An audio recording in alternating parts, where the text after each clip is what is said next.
avons un invité de marque avec nous. C'est Jean-Philippe Doux. Oui, Jean-Philippe, vous êtes avec nous? bonjour, oui.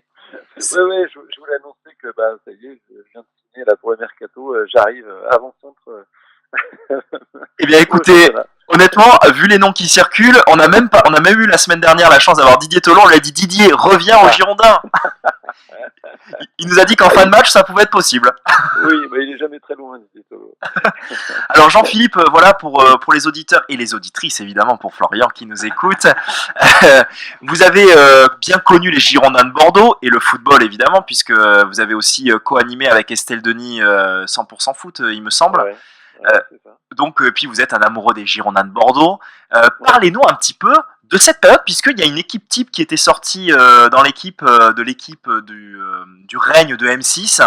Est-ce Mhm. que vous avez peut-être, vous, un souvenir qui est lié à cette période de ces 20 ans avec les Girondins de Bordeaux? Ouais, moi, alors une première période, c'était le titre en 99 où en fait M6 venait de racheter les Girondins.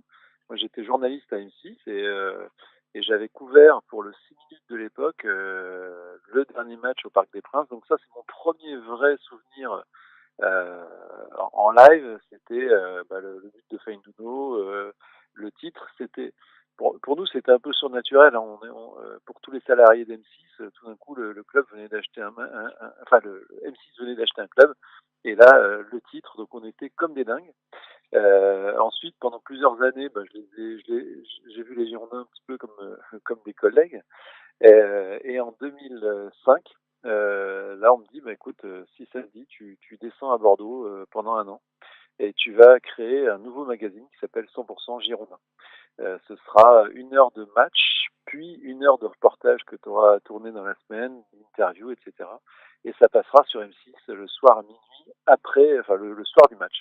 Et ça, c'était révolutionnaire. On se rend pas bien compte, mais à l'époque, il n'y avait aucune image de Ligue 1, sauf sur M6. C'était incroyable. Et donc, je suis arrivé à Bordeaux, au Hayan, les salariés, les joueurs, Ricardo, l'entraîneur de l'époque, tout le staff, ils m'ont tous accueilli vraiment comme un membre des Girondins. Et, euh, et hop, on est parti avec Marius Trésor et on s'est fait toute la saison. C'était génial parce que c'était une immersion complète dans un club pro légendaire et j'ai vécu toute la saison 2005-2006. En plus, c'était une saison compliquée parce que, enfin en tout cas compliquée, qui suivait une saison très très compliquée où on avait fini au bord de la relégation avec voilà, il y avait eu des problèmes au niveau des entraîneurs. Enfin, et finalement, c'est Eric Bédoué qui avait fini la saison sur le banc avec des jeunes, Marwan Chamakh notamment, qui ont relevé le défi de se dire allez, on va pas redescendre en Ligue 2, on reste en Ligue 1. Ils sont restés. Ricardo est arrivé et là, avec des Alonso, des noms un petit peu exotiques comme ça, Ricardo a réussi à, à qualifier les Girondins pour l'Europe. Donc c'était une saison incroyable qui doit toujours d'ailleurs rester en mémoire des supporters et comme une preuve aussi que voilà, même après une saison compliquée, il peut y avoir des saisons formidables qui relancent l'histoire des Girondins. On en a parlé un petit peu en off, Jean-Philippe. C'est la fête de ce titre en 2009 Ouais. qui vient auréoler ce règne aussi de M6 avec cette Dream Team et ce Ah oui, quart de finale en Ligue des Champions, cette place des ouais. quinconces, puisque voilà, Ah, c'était un petit peu émouvant quand on en a parlé. bah oui, Vous y étiez? Est-ce que vous avez oui. couvert? Est-ce que vous avez interviewé l'un d'entre eux? Quelle était l'ambiance déjà au sein de l'équipe, au sein du groupe? C'était incroyable. On était à Caen la veille au soir, si je me souviens bien. Oui, je suis sûr. Et en fait, je faisais les déplacements avec l'équipe, avec Marius.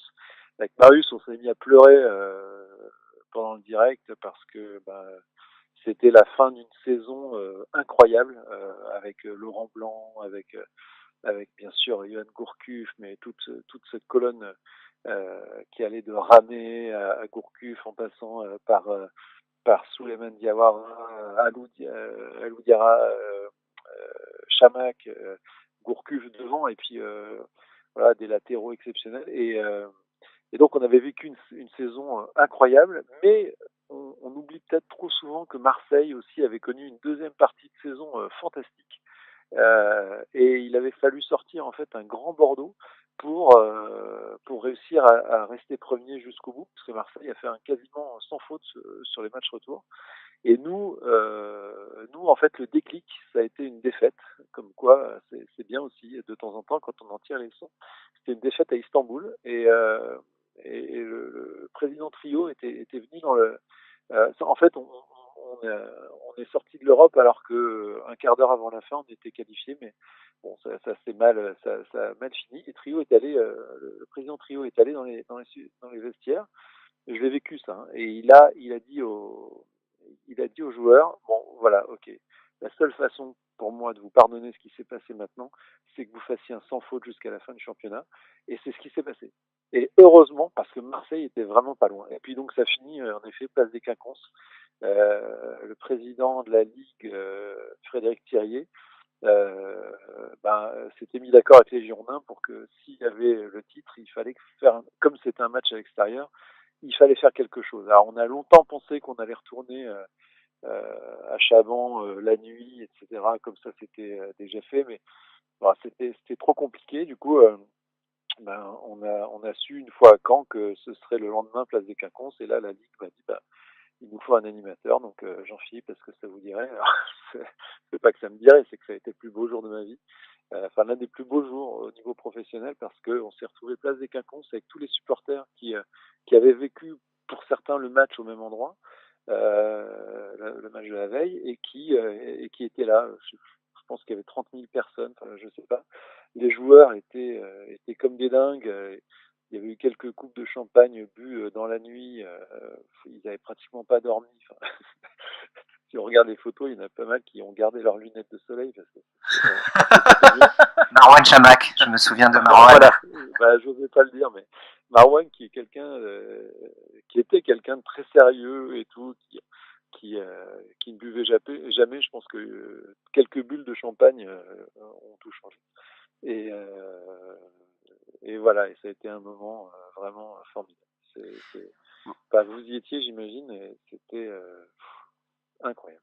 Vous voyez, on a des souvenirs et on se revoit entre nous, évidemment, les premières frasques aussi de Johan Gourcuff en terre bordelaise. Moi, je me souviens de son premier but au stade Chaban contre Caen, une frappe déviée. Il avait fait un match incroyable. Comment vous expliquez avec votre œil de supporter peut-être plus, qu'un tel phénomène se soit un petit peu, pas perdu, mais bon, allez, changer de niveau pour moi, c'est simple. par la suite? Pour moi, c'est simple. Laurent Blanc l'a fait venir de Milan en lui promettant de tout jouer sur lui. Et c'est exactement ce qui s'est passé. Il a convaincu tous les autres joueurs de jouer pour Johan. Et les joueurs ont tout de suite adhéré parce qu'ils ont vu la qualité technique de Johan.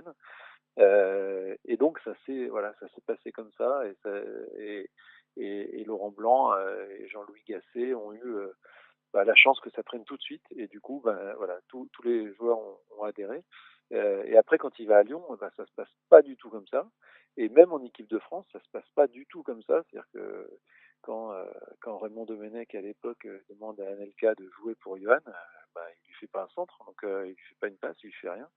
Et Johan, c'est pas le genre de personnalité à aller gueuler après le match ou même juste après l'action en disant t'es gentil, la prochaine tu me la passes. Et du coup, si c'est pas un système qui est fait pour lui, lui ne fait pas. Par exemple, si on veut comparer deux grands Girondins avec Zidane, si on lui faisait pas la passe déjà aux Girondins, derrière on se prenait une soufflante. Johan Gourcuff, si on lui fait pas la passe derrière, il se passe rien. Johan il regarde ses pieds puis il repart défendre, quoi. Et le problème de Lyon, c'est qu'ils n'ont pas su, ils n'ont pas su, en tout cas c'était pas leur système de jeu sur Johan.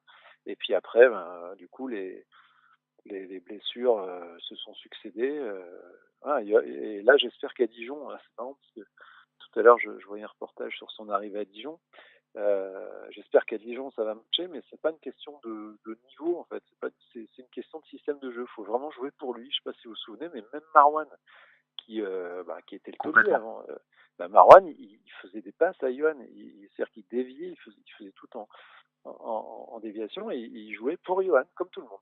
C'est-à-dire que de ce que je vous disais tout à l'heure, la colonne, ça partait de Ramé et ça arrivait sur Johan et après, il faisait des trucs incroyables. Enfin, on se souvient tous de ses buts, ou beaucoup de ses buts. Et puis c'était une idole au-delà. Vous parliez tout à l'heure des auditrices. C'était, enfin moi je sais que Johan, je lui dois beaucoup parce que on me fait venir en 2008 pour créer la chaîne des Girondins de Bordeaux, Girondin TV. Quand on me le propose, je dis attendez, vous êtes gentil, là je suis à l'Euro. En plus j'étais à l'Euro, c'était en juin. Heureusement mon ami Raymond et ses amis ont fait en sorte que je sois vite libéré parce que je suivais l'équipe de France, donc en 2008 ça n'a pas duré très longtemps. Et du coup je suis tout de suite allé à Bordeaux. On a créé le studio dans un Algeco à côté du centre d'entraînement. Et puis on a créé la chaîne. Alors le problème d'une chaîne, quand vous créez une chaîne comme ça, c'est que vous avez beaucoup de dépenses, mais pratiquement pas de recettes. On avait juste, c'était Orange à l'époque qui nous avait signé un contrat, mais on n'avait pas grand-chose. Et en fait, ce qui a rempli les caisses de Girondin TV, c'est Johan Gourcuff, parce que il faut savoir que les images de match appartiennent au club et donc à la chaîne à partir du lendemain. Et donc moi, à partir du lendemain, je revendais des minutes de Gourcuff, mais alors bien sûr à Téléfoot, à Infosport, etc., mais aussi à des magazines féminins, etc., enfin, qui n'avaient rien à voir avec le foot. Mais Johan Gourcuff, c'était devenu vraiment l'idole de tout le monde, et y compris de ceux qui ne suivaient pas du tout le foot. Et c'était très bien, et je trouve que ça a permis aussi, je ne sais pas si vous vous souvenez de cette époque, mais ça a permis aussi que dans les tribunes de Chaban, bon, il y avait bien sûr les ultras, ça ils sont voilà, indéboulonnables, mais il y avait aussi un public qui d'habitude n'était pas vraiment là, et ça a permis, je trouve, de démocratiser un peu le foot à Bordeaux. Et d'ailleurs, j'étais en train d'évoquer le maillot rose de cette Oui, époque-là, qui avait été ouais. très prisé aussi par la gente féminine.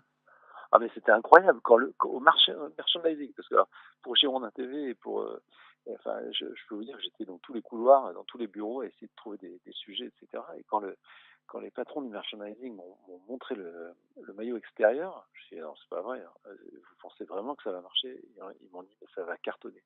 Et c'est vrai que Bordeaux, c'est quand même un club très particulier par rapport à ça, c'est que c'est un club de l'élégance. C'est il y a des clubs qui jamais sortiront un maillot rose, voilà, parce que ça ne correspond pas à leur ADN. Bordeaux, c'est un des clubs, par exemple, qui vend le plus de chemises avec le scapulaire. Parce qu'on est dans l'élégance, parce qu'on est Cap Ferré, etc. Donc le maillot rose, ça allait bien avec l'ADN du club.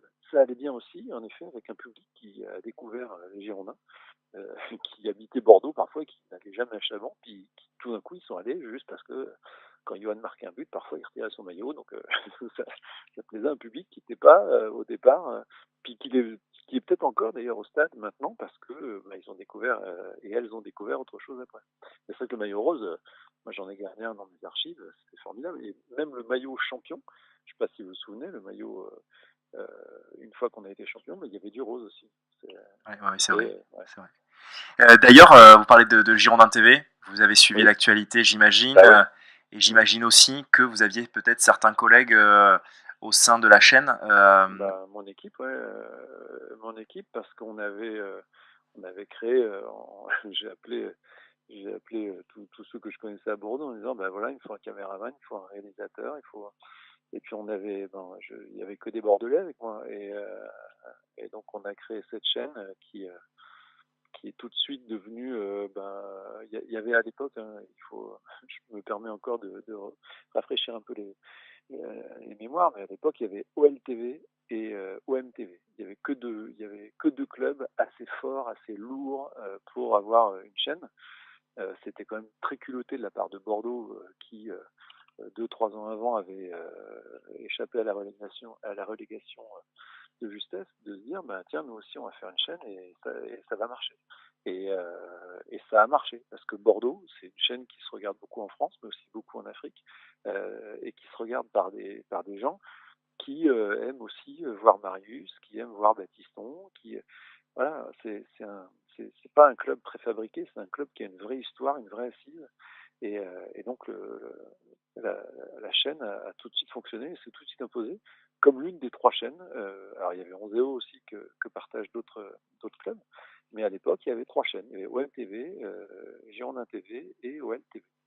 Et, donc, bah, pour former cette équipe, on était une petite équipe, vraiment une petite équipe. J'ai fait appel à des Bordelais, et puis là, voilà, là on est dans une période un petit peu compliquée parce que Girondin TV, c'était une chaîne à part entière, mais qui s'appuyait beaucoup sur les ressources techniques, les ressources de diffusion du groupe M6. C'était vraiment une chaîne du groupe M6, comme Sister, comme Teva, comme ce genre, comme M6 Musique, etc. Et donc c'est compliqué une fois que vous retirez les Girondins du groupe M6, ben, vous retirez aussi plein de ressources télé dont bénéficiait Girondin TV. Donc c'est compliqué. Et puis maintenant, aujourd'hui, par exemple, le PSG, ils n'ont pas de chaîne à proprement parler, mais ils ont le digital. Le digital aujourd'hui permet d'avoir une chaîne sans en avoir toute la lourdeur technique. Donc voilà, j'imagine que le nouveau propriétaire va recréer quelque chose de différent, mais qui existera. À l'américaine, sûrement basé Oui, sur le digital. Ils savent faire ça ouais, énormément là-bas. Jean-Philippe, on va pas vous oui. retenir trop longtemps parce qu'on sait pourquoi, nous deux. Quel est Ah, moi, votre... je serais resté toute la soirée. Ah bon, d'accord, bon, je croyais que vous aviez des obligations. Non, Ouais. non, ça va. Ça va. Et quelle est votre actualité? Parce que vous faites les matinales sur Chéri FM, c'est ça? Oui, bah, je faisais l'année dernière. Le secteur audiovisuel, c'est un peu comme le foot, il y a un mercato, donc ça change, etc. Donc là, je rejoins France 4 avec ma copine Faustine Bollard, et entre autres, donc je vais sur France 4. Ça va être une émission qui s'appelle Il était une fois, une hebdomadaire, euh, sur, euh, sur la nostalgie des années 80-90. Vous voyez, on est aussi dans la nostalgie, on va aussi beaucoup parler de foot. Par exemple, vous voyez, dans le premier enregistrement, on était sur l'année 1982, et donc forcément, 82, bah, c'est aussi Séville, c'est France-Allemagne, avec Marius, parce que je voulais quand même avoir un mot pour Marius. C'est quelqu'un d'hallucinant. Vous avez beaucoup de chance à Bordeaux d'avoir un personnage comme lui ou comme Patrick Battiston, parce que c'est des idoles, hein, des légendes. Marius, c'est une vraie légende, mais qui est tous les matins au club, tous les matins avec les jeunes, qui est ultra disponible pour le public, qui est voilà, et c'est quelqu'un d'exceptionnel, il oublie que c'est Marius Trésor, c'est ça qui est fort aussi, parce que il y a des petits champions qui ont vécu voilà, des petites gloires. Lui, il a vécu des grandes gloires, mais jamais il le met en avant. Il a toujours un petit sourire timide quand on lui en parle. Et Marius, c'est par exemple, nous, quand on allait avec Girondin TV ou avec 100% Girondin, on allait à Marseille, au Vélodrome. Lui, il n'a pas de badge. Tout le monde doit avoir un badge. Marius, lui, c'est Marius. C'est-à-dire que là-bas, il est autant respecté qu'à Bordeaux. Et c'est une légende. Et vous avez vraiment de la chance et profitez-en. Vraiment beaucoup, comme Baptiston aussi. C'est des mecs qui sont tous les matins, qu'il pleuve, qu'il neige, qu'il vente. Ils sont tous les matins au Haillan avec les jeunes. Voilà, c'est la même chose pour Pierrot Labatte, l'entraîneur légendaire de Zidane, Dugarry, etc. Je vous rappelle quand même que Pierrot Labatte, excusez-moi, faut me couper hein, si vous voulez, mais Ah non, nous on Pierrot Labatte. adore. On est en train de dire que c'est super d'avoir un mec comme vous là. Ah bon, pardon, bon, Ah, bah, attendez. on vous coupe pas, on boit vos paroles là dans le studio. Bon, bah, très bien. Moi, j'ai encore, d'ailleurs, je crois, sur un des réseaux sociaux, ma photo de profil, c'est une photo où je suis entre Zidane, Dugarry, Lizarazu et Pierrot Labatte. Parce que Pierrot, donc, qui est un entraîneur, il, lui aussi c'est une légende. Il a quand même, c'est lui qui a fait progresser à l'époque Zidane. C'est lui aussi qui a donné des cours particuliers à Gourcuff quand il était à Bordeaux l'année du titre justement, parce que Pierrot, il a une science incroyable de l'entraînement de l'attaquant, qui en fait c'est une science qui est basée sur la répétition. Voilà, pour tous ceux qui sont allés, moi j'appelais ça les pupilles à l'époque, maintenant c'est les U6 ou je sais pas quoi, on vous dit voilà, faut répéter le geste, répéter le geste. Ben, lui, il faisait répéter à des pros comme Zidane. Et ça a marché. Et donc Pierrot, quand il a sorti un DVD justement sur toute sa technique d'entraînement, et ben, il a fait venir Zidane, Lizarazu, Dugarry, qui s'étaient pratiquement jamais recroisés tous les trois ensemble depuis, peut-être pas depuis l'épopée européenne, mais quand même depuis très très longtemps. Il les a fait venir au Hayan, alors que Zidane, il venait plus du tout au Hayan. Et lui aussi. Puis voilà, Pierrot Labatte, Marius Trésor, Baptiston, c'est des gens extraordinaires et qui vous montrent aussi que Bordeaux, c'est des clubs par lesquels les grands passent, mais c'est des clubs aussi où les grands restent. Quand j'étais à 100% chez Rodin la première année, ça m'avait vraiment surpris. Parce qu'il y avait toujours, on me disait, tiens, vas-y, prends ton caméraman, là, parce qu'il y a, je sais pas, il y a Marc Wilmots, bah tiens, il est de passage, oui, parce que bah, quand il passe à Bordeaux, il passe toujours Royan, etc. Et vous avez voilà, c'est un club que les gens n'oublient jamais. C'est-à-dire que je faisais, je sais plus comment ça s'appelait, mais je faisais revenir euh, des joueurs sur leurs souvenirs quand ils ont joué aux Girondins.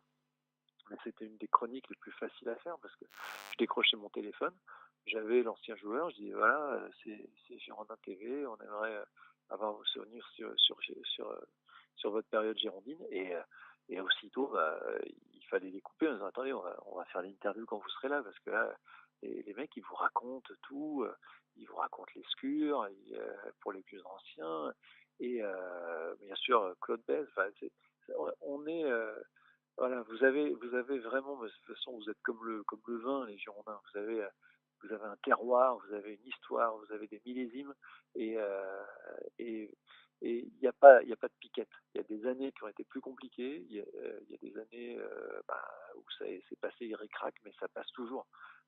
C'est rare les clubs où ça passe toujours, quel que soit le parcours. Il y a des années catastrophiques, il y a des années où en mois de février, on se dit bah là ça y est, la Ligue 2, on y va tout droit, et puis non, il y a un truc, il y a une sorte de magie qui fait que bah non, on n'y va pas et on est là chaque année. Alors c'est pas l'Europe tous les ans, et pourtant on aimerait beaucoup, hein, mais vous avez un club qui est un vrai trésor quoi, dans le monde du foot. Vous voyez, Jean-Philippe, on a la chance d'avoir des anciens, des Girondins de Bordeaux, ou d'autres qui auraient bien voulu signer. Je pense à Bruno Bellone notamment, Ouais, qui nous avait parlé avec beaucoup d'émotion hein, des Girondins de Bordeaux quand il était venu à Arcachon. Et on a aussi donc, et ça vous le savez mieux que personne, on a une filière particulière ou un lien particulier avec le Brésil. Et quand on interviewe des anciens, enfin des anciens joueurs des Girondins, toujours brésiliens, je pense à Savio, je pense à Christian, je pense à Geraldo Vendel aussi qu'on avait eu, Enrique. ouais. Ils sont tous unanimes dans ce que représentent les Girondins de Bordeaux pour eux et aussi au Brésil. Est-ce que pour vous qui connaissez extrêmement bien les Girondins de Bordeaux, ça vous étonne? Non, ça m'étonne pas parce que on a je pense que c'est une mentalité. Le club, il a une mentalité très accueillante avec tous ces joueurs. Enfin, c'est pas rien. Bien sûr, on est dans le monde professionnel, donc on se dit voilà, c'est bon, ils arrivent, ils posent leurs valises, ils gagnent des salaires mirobolants, mais il y a toute une famille autour aussi. Voilà. Et par exemple, le club, il a toujours donné des cours de français aux joueurs, mais aussi à la famille, pour que la famille puisse s'intégrer. Le club a toujours fait en sorte que les joueurs brésiliens, par exemple, habitent pas très loin l'un de l'autre parce que ça permet aux familles aussi de se regrouper un peu, mais pas seulement. C'est-à-dire qu'il n'y a pas de clan. Il n'y a pas, oui, il y a des Brésiliens. Moi, à l'époque, il y avait des Nilsson, etc. Mais il n'y a pas de clan. Il y a jamais eu la suprématie, enfin je ne pense pas à la suprématie d'une nationalité ou d'une provenance. Il n'y a jamais eu les Sud-Américains contre les autres, etc. Parce qu'il y a un accueil global qui est d'ailleurs, c'est pas rien à faire, hein. C'est-à-dire que le club organise ça, on organise la venue des familles que les familles se sentent bien, pour que les enfants aient une bonne scolarité, etc. Et y compris aussi, par exemple, je pense à Ricardo. Ricardo, il avait des enfants un petit peu plus âgés, ben voilà, les études, comment on fait pour les études, etc. Et du coup, ben, vous avez une stabilité du joueur et de sa famille. Et puis après, bon, il y a le sportif, hein, bien sûr, mais il faut pas oublier que c'est des hommes. Et les Brésiliens, ils ont bien aimé pas Luis, Enrique. Enrique, je me souviens, quand il arrive au début, il parlait pas un mot de français. Enfin, c'était, il se fait tout le monde, enfin tous les autres Brésiliens, Argentins, etc. Suivaient de lui parce qu'il il captait rien. Mais il était heureux d'être là. Il était heureux tout de suite. Il a été heureux. Et puis, bah, finalement, quand on est heureux dans sa vie, quand on a des supporters aussi, c'est important les supporters. Moi, j'ai rarement vu de supporters vraiment agressifs. Alors, je sais que c'est arrivé, mais les supporters, on les sent, c'est des vrais supporters qui supportent et qui encouragent au moment où ça va pas bien. C'est-à-dire que les joueurs, ils se font pas agresser à la sortie du haillant. Encore une fois, c'est peut-être arrivé, mais voilà, Bordeaux a la chance aussi d'avoir des supporters chauds, mais accueillants et plutôt qui sont pro-joueurs. Ils veulent pas tout casser, ils veulent pas. Moi, j'en ai entendu des vertes et des pas mûres sur M6 qui donnait pas d'argent, etc. Mais je passais beaucoup de temps à expliquer qu'M6 était là pour consolider le club, parce qu'on n'est pas là pour flamber et puis après se retrouver en Ligue 2 ou plus bas, ou même que la DNCG nous tombe dessus. On peut plus faire ça aujourd'hui. Hein. Un club, on le voit bien avec le PSG, on voit bien avec Marseille, et il faut de l'argent. Et M6, il voulait gérer le club comme il gère les chaînes, c'est-à-dire en étant le plus indépendant financièrement possible. Les Girondins, alors on peut faire un parallèle intéressant. Et je suis pas là pour défendre M6, hein, je suis plus à M6, etc. Mais juste pour que vous compreniez, la démarche d'M6 jusque-là, ça a été de faire en sorte que le club vive et vive longtemps. C'est-à-dire qu'ils n'ont pas acheté des joueurs qui coûtaient cher, non, ils ont acheté des joueurs soit qu'il fallait faire développer, soit qui avaient une cote. On savait que ça allait pas grandir beaucoup, mais qu'ils allaient être utiles. Et puis à côté de ça, en revanche, ils ont renforcé le centre de formation. Ils ont construit un stade avec la ville de Bordeaux, et ça c'est pas rien, hein, parce que en termes d'immobilier, quand on revend un club comme c'est le cas là, d'ailleurs on voit, parce que je crois qu'il y a tout un pan de la vente qui concerne le stade. C'est important de garder un club intéressant, et un club intéressant, il faut qu'il ait son beau stade, etc. C'est le cas à Bordeaux. Et alors le parallèle que je voulais vous faire entre M6 et les Girondins de Bordeaux, M6 a été la première chaîne en France à avoir ses recettes publicitaires sous les 50%. D'habitude, une chaîne, elle gagne sa vie surtout, sauf une chaîne publique, bien sûr, qui touche la redevance, mais une chaîne comme M6 qui ne touche pas la redevance, généralement, il y a 60-70% de ses recettes, c'est la pub. Et M6, grâce à la diversification, a réussi à passer sous les 50% de la pub. Et de la même façon, les Girondins de Bordeaux, ça a été un des premiers clubs à avoir dans ses recettes moins de 50% des droits télé. Il y a des clubs, et les droits télé, c'est pratiquement tout leur budget. Et donc ça veut dire que si l'année d'après, ils passent moins à la télé parce qu'ils ont des moins bonnes performances, etc., c'est la dégringolade. C'est-à-dire qu'en 3 ans, vous pouvez couler totalement un club parce que c'est le cercle vicieux. Vous avez moins d'argent, donc vous avez moins de performances parce que vous pouvez acheter moins de joueurs. Du coup, vous passez moins à la télé. Comme vous passez moins à la télé, vous avez encore moins d'argent, etc. Puis à la fin, il n'y a plus rien. Et le club a réussi à diversifier. Ça passe par le merchandising, par la billetterie, par le fait aussi de faire un maximum de choses en interne, etc. Et ça, c'est capital si on veut durer longtemps. Et si on veut surtout s'affranchir des résultats sportifs. C'est-à-dire que s'il y a une année où vous allez moins bien, vous passez moins à la télé, hein, ça c'est clair. Vous passez moins à la télé, mais c'est pas grave, parce que c'est pas ce qui vous nourrit le plus, c'est pas ce qui vous permet le plus de vivre. Et ça c'est vraiment important, c'était capital, c'était crucial. Et on le voit une année comme cette année là où il y a en droit télé, c'était moins important que les années où on va loin en Europe, etc. Et c'est pas grave. Enfin, c'est pas grave, c'est embêtant bien sûr, mais c'est pas vital. Et c'était ça qui est, mais bon, c'est une démarche qui est compliquée à comprendre quand on a envie d'avoir des résultats tout de suite, mais il faut parfois être un peu patient pour structurer un club pour qu'il aille loin et longtemps. Alors juste pour conclure, parce que vraiment je veux pas monopoliser votre antenne. Non, on est ok là. On vous écoute. Pour vous dire, en fait, je vais vous faire une confession. Je suis jamais revenu à Bordeaux depuis. Je suis passé à Bordeaux, mais je suis jamais revenu à Lyon. Eh bien, vous allez revenir nous voir. Eh ben non, vous savez, j'ai vécu des moments tellement forts. Et alors, je vais pas vous raconter ma vie, mais j'ai fait les Jeux Olympiques de Barcelone. J'avais 20 ans, en 92. Et j'étais assistant caméraman au stade olympique. J'ai vécu des trucs tellement forts. Je suis retourné 2 fois à Barcelone. Une fois, j'ai eu le malheur de retourner dans le stade olympique. Mais j'étais en larmes, je pleurais en me disant mais plus jamais je revivrai des moments comme ça, etc. Bon. Et ben Bordeaux, pour l'instant, j'ai toujours pas trouvé le courage de retourner au Hayan. Pourtant, j'ai encore plein de copains, des gens que j'aime beaucoup. S'ils m'écoutent, c'est pas que je les oublie, c'est juste que j'ai vécu des moments tellement forts. Vous pouvez pas imaginer la déchirure que ça a été. Ma femme elle présentait les infos sur Infosport à l'époque à Paris et elle était enceinte et donc avant le titre en avril, j'ai prévenu Nicolas Taverneau. Je dis je suis désolé Nicolas, mais je vais devoir remonter parce que je suis désolé, ma femme est enceinte, donc c'est une super nouvelle. Je vais devoir remonter. D'ailleurs, mon fils est né en décembre 2009. Et après la place des Quinconces, on a vécu des choses terribles aussi parce que ça, vous le savez peut-être pas, mais ça me remonte des trucs, des sensations très fortes. Mais le lendemain du titre, on a appris que Bernard Bilat, c'était Bibi, c'était l'intendant qui est l'intendant historique. Il avait eu une crise cardiaque le jour du titre, dans l'après-midi, avant le match. C'est-à-dire qu'en fait, il l'a pas vécu le titre.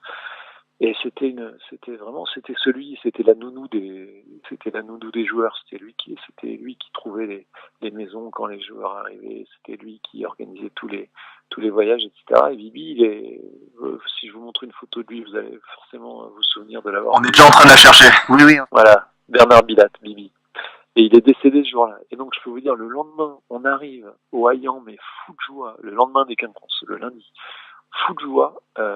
Et là, il y avait Marouane qui était en train de ranger ses affaires pour les vacances. Et Marouane Chamakh, avec les intendants. Et là, on m'apprend que Bibi est mort la veille. Ça m'a, je suis passé d'un sourire énorme parce qu'on était champion de France aux larmes. C'était des moments très très très difficiles. On a appris aussi, c'était le même jour qu'il y avait j'entends aux infos en fait que je me vois encore.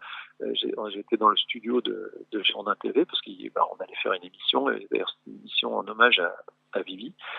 Et là j'apprends qu'il y a un avion, j'entends France-Brésil, parce que je crois que France Info s'était trompé, un avion Air France-Brésil qui s'est crashé. Et là, aussitôt, je me dis, mais c'est pas possible. Il y a Enrique dedans. Il y avait des Brésiliens qui repartaient au Brésil le lendemain au soir des Quinconces. Et donc, aussitôt, je me suis dit, c'est pas possible, il y a des joueurs dedans. Et en fait, c'était Brésil-France. C'était le crash du Brésil-France.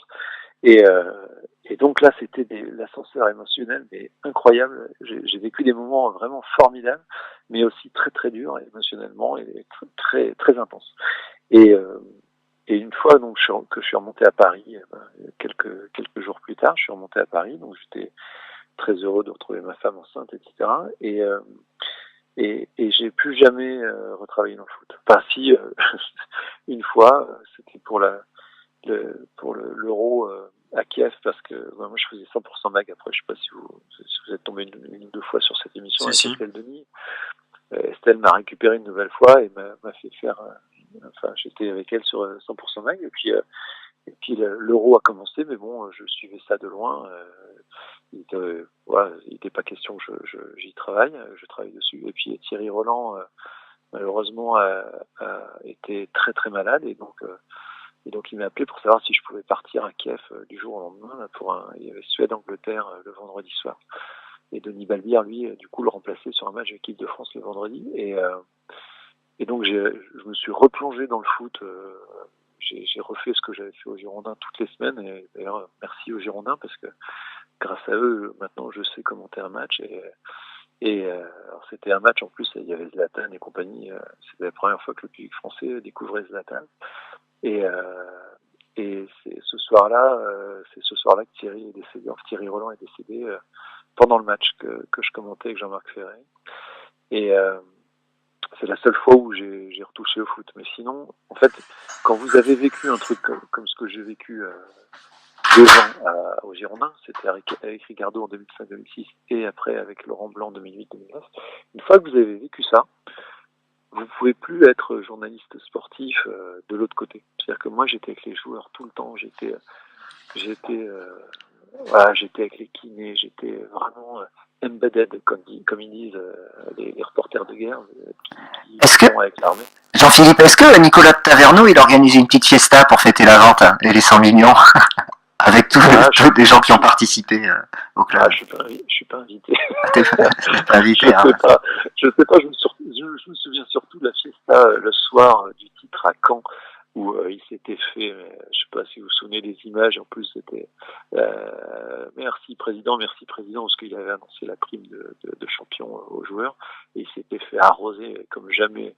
Nicolas Taverneau, faut savoir qu'à M6 c'est quelqu'un de très respecté, qui est toujours enfin c'est le chef, quoi. C'est quelqu'un de ultra respecté parce qu'il a fait d'M6 un empire, alors que tout le monde pensait que la chaîne allait durer 1 an, et puis en fait il en a créé d'autres, des chaînes, et puis il a créé un empire. Mais moi qui le croisais aux Girondins, j'ai vu un autre Nicolas Taverneau. C'est-à-dire que le Nicolas Taverneau, quand il est à Bordeaux, déjà il a pas de cravate et tout, et puis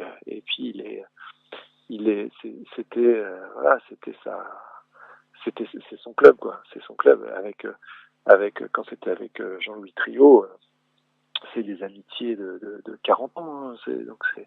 C'était son truc. D'ailleurs, on pouvait imaginer qu'M6 allait le vendre un jour, hein. Les Girondins, c'est comme ça que ça arrive. Mais là, je sais que comme Nicolas Taverneau est bientôt, dans quelques années, il prendra sa retraite.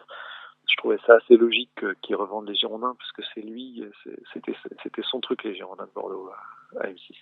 C'était vraiment son truc. Il a vu des directeurs financiers qui disaient mais vous êtes fous. Quand ils avaient un peu le courage de lui dire mais vous êtes fous d'investir dans un club de foot. Il n'y a rien de plus irrationnel que le foot, il n'y a rien de plus irrationnel que le sport. Mais c'était son truc. Il a fait ses études à Bordeaux, c'est sa ville de cœur, et donc il a voulu faire quelque chose de Bordeaux, et quoi qu'on en pense, moi je trouve que l'aventure les Girondins de Bordeaux avec M6, c'est pas une aventure négative. Je pense que vous le constaterez dans quelques années. Il a créé, M6 a créé les bases de l'avenir, tout en gagnant des titres, tout en gagnant. L'année où j'étais là avec Laurent Blanc, on a quand même gagné tous les titres. C'est-à-dire que du Trophée des Champions en fin juillet, début août, donc on se souvient, le Trophée des Champions, c'est le vainqueur de la Coupe de France contre le champion de France en titre. Entre le Trophée des Champions jusqu'à la Coupe de la Ligue, on a tout gagné cette année-là. C'était incroyable. Vraiment, c'était le club, quoi, les Girondins de Bordeaux. Et ça le sera encore, parce que c'est un club qui peut pas être champion de France tous les ans, qui peut pas être en Champions League tous les ans. C'est vrai que j'ai entendu comme vous le nouveau propriétaire parler de Ligue des Champions. Moi, je veux y croire. Quand Frank McCourt en parlait avec Marseille, personne n'y croyait non plus. C'est bon, la Ligue des Champions, déjà on n'ira jamais très loin, et en plus jamais on la gagnera. Cette année, on a vraiment cru que Marseille allait gagner un titre européen. Il y a des choses qui se font. Moi, j'espère que vous y croyez quand même. Oui, on y croit. En tout cas, Jean-Philippe Doux, c'est Florian. Je vous remercie en tout cas pour les propos que vous avez eus par rapport à Marius Trésor, parce que moi, je suis jeune journaliste et j'ai eu l'opportunité de faire un stage justement à Girondin Télé avec Olivier Faure, avec Olivier Paulin, etc., Monsieur Bissirier. je trouve que bon, généralement maintenant sur Twitter, etc., on a la parole un peu libre.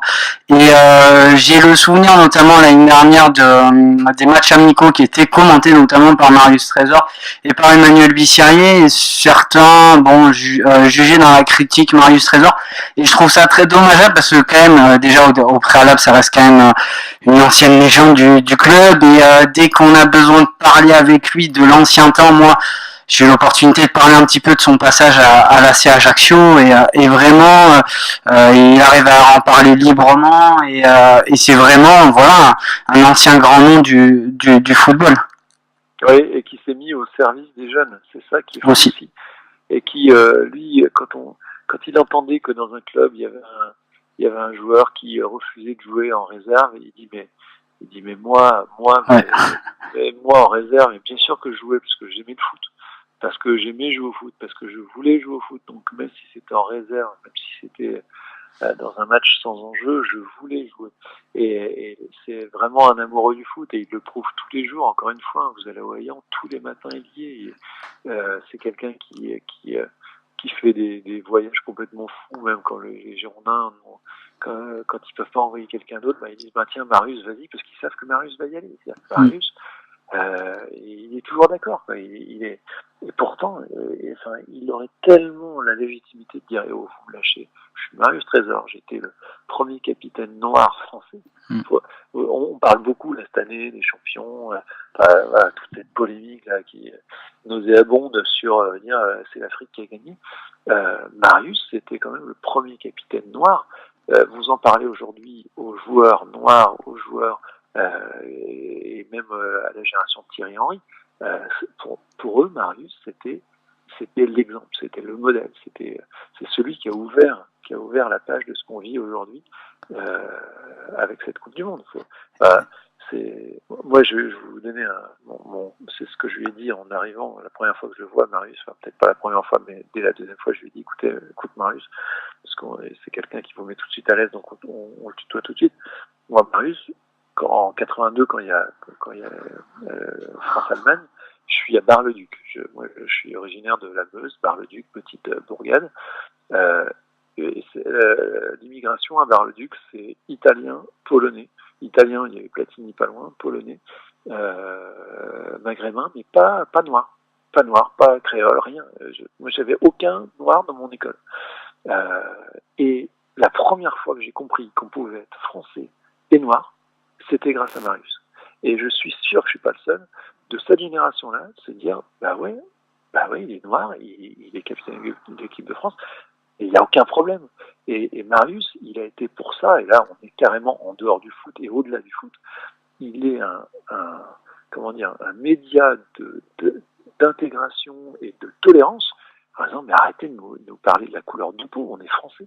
Marius, il était français. Il était issu de l'esclavage, il était issu d'une histoire très dure, mais il était français et noir, et premier capitaine de l'équipe de France, noir.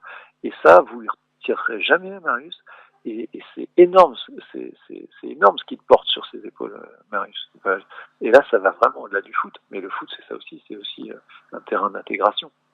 Et donc toute cette polémique après le titre en Russie, ça m'a refait penser à Marius. Non, mais Marius, mais il doit être fou de rage d'entendre ça parce que on n'en est plus là, quoi. C'était en 80, c'était dans les années 80 que Marius a montré la voie, mais ça fait donc presque 40 ans que l'équipe de France, elle est black, elle est blanc, elle est beurre, et c'est plus un problème pour nous, mais a priori pour d'autres pays, c'est encore un problème. Jean-Philippe, encore des anecdotes riches, mais est-ce que vous avez un petit mot pour conclure pour les supporters et les Bordelais qui vous écoutent et qui, voilà, les réactions affluent sur Twitter, très positives. Est-ce que vous avez un mot pour eux qui vous ont pas oublié? Bon, tant mieux. Déjà, alors ils m'ont pas oublié, ça c'est génial. Et comme je vous le disais, moi je suis de la Meuse, je suis pas du tout girondin à la base, je suis pas du tout de la région. Et ils m'ont accueilli comme les salariés, comme les joueurs, comme le staff, ils m'ont accueilli, mais vraiment comme un des leurs. C'est-à-dire que moi le scapulaire, je l'avais tatoué, quoi. Et et c'est bien de vouloir intégrer une région, un club, mais parfois on n'est pas intégré, parfois on est rejeté. Et moi je me suis senti, mais alors pas du tout rejeté, au contraire je me suis senti totalement accueilli. Alors le seul truc, alors ça j'ai jamais compris pourquoi, en fait partout en France on m'appelle Jean-Philippe Doux, et à Bordeaux on m'appelle Jean-Philippe Doux. C'est Monsieur Doux. Et je répondais toujours, mais il y a qu'à Bordeaux qu'on dit ça, parce que et enfin bon, ça, c'est ma petite anecdote, mais les supporters, que ce soit les ultramarines, que ce soit les supporters qui venaient regarder les matchs d'entraînement, etc. Mais ils étaient, mais vraiment, voilà, ils m'ont jamais demandé si j'étais de Bordeaux d'ailleurs. Ça se trouve, il y en a qui tombent de leur chaise ce soir. C'est possible. Pas de Bordeaux. J'ai pas d'accent. Et puis moi, je mange du pain au chocolat, des chocolatiers. Ça reste gavé bien quand même, hein, Jean-Philippe. Ah ouais, gavé. Mais non, mais vraiment, ils m'ont voilà, totalement. Je me suis senti totalement chez moi en fait en arrivant et au club et dans la ville de Bordeaux et dans la région. Et de temps en temps, je repasse quand même dans la région. Je suis ami avec Christophe Huette, le patron d'M6 Bordeaux, qui est un très très très vieux copain. On a aussi des amis du côté du bassin et voilà, et très supporters aussi. Et moi, je peux vous dire que comme j'avais beaucoup de tenues scapulaires, de t-shirts, de polo, etc. Il m'en reste encore et j'en mets régulièrement encore parce que je suis retombé dessus pour tout vous dire. Vous allez me dire, mais il raconte sa vie. Mais là, on a beaucoup parlé du morning live. Ah non, là les gens veulent que vous les donniez maintenant sur Internet. Ah oui, forcément. Et non, je les garde parce que je les porte. Et en fait, on a reparlé de Morning Live parce qu'on a fait tout un documentaire là sur Michael Youn. Et donc, j'ai recherché, j'avais pareil des t-shirts Morning Live. Et je suis retombé sur toute une collection, j'avais complètement oublié, de t-shirts, de chemises, etc., avec le scapulaire. Et donc, je les ai ressortis. J'en ai mis là en juillet. Et ça me fait rire, surtout quand je vais du côté de Marseille. Je porte des trucs scapulaires ou 33 et ça passe parce que les gens se rendent pas compte. Et il faudrait pas que j'ai un truc du PSG. Mais ça, j'en ai pas. Alors ça, oui, ça, je voulais vous dire aussi. J'habite Paris maintenant depuis 20 ans. Et ah ouais, 20 ans cette année. Bref, depuis 20 ans. Le temps passe. Ouais, mais je suis pas PSG. Et alors que je suis Bordeaux. Alors je suis le PSG dès qu'il y a un match européen, je suis PSG. Mais moi je suis Bordeaux. C'est-à-dire que mon fils qui a 8 ans, qui est né donc l'année du titre, il regarde les Girondins. C'est-à-dire que je veux lui transmettre alors que c'est complètement incroyable parce qu'on n'est pas du tout à Bordeaux et qu'on n'est pas. Mais voilà, je veux qu'il regarde les Girondins de Bordeaux. J'espère que mon fils sera supporter des Girondins et voilà, qu'il ira faire Cap Girondin, qu'il ira passer un stage au Hayan, etc. Voilà, parce qu'on a parlé de Marius, mais quelqu'un comme Giresse aussi, qui a vécu plein de trucs, notamment avec Toulouse, etc., mais avec plein d'autres clubs. Il se sent aussi totalement girondin. Donc non, vous avez un club qui est d'une richesse sportive et patrimoniale incroyable. Et vous avez vraiment beaucoup de chance. Eh bien, ça sera voilà le mot de la fin. Jean-Philippe, on a beaucoup de chance. Moi, je vous remercie énormément. Tous les membres de l'équipe aussi vous remercie pour votre disponibilité et toutes ces anecdotes. Là, Florian est en train de pleurer parce qu'il se dit en termes de retranscription et je vais avoir une semaine de retranscription. Je suis bavard. Non, mais merci à vous parce que je vous jure que ça me fait vraiment plaisir de revivre ces moments-là avec vous parce que ça a été un moment fabuleux. Voilà, vous les avez vécus, tous les Girondins l'ont vécu, à part les plus jeunes, mais vraiment plus jeunes, mais sinon on l'a tous vécu, chacun à son endroit, et notamment le titre de 2008-2009. Et en reparler, moi j'ai l'impression de le revivre. Et d'ailleurs, dans mon bureau, j'ai le trophée de champion de France, parce que comme j'avais présenté la remise des trophées Place des Quinconces, la Ligue m'a offert, vous savez, le petit trophée. Ouais, le petit hexagone là. Et voilà, j'ai mon petit hexagone à moi. Et donc, voilà, il n'y a pas un jour où je passe pas devant, quoi.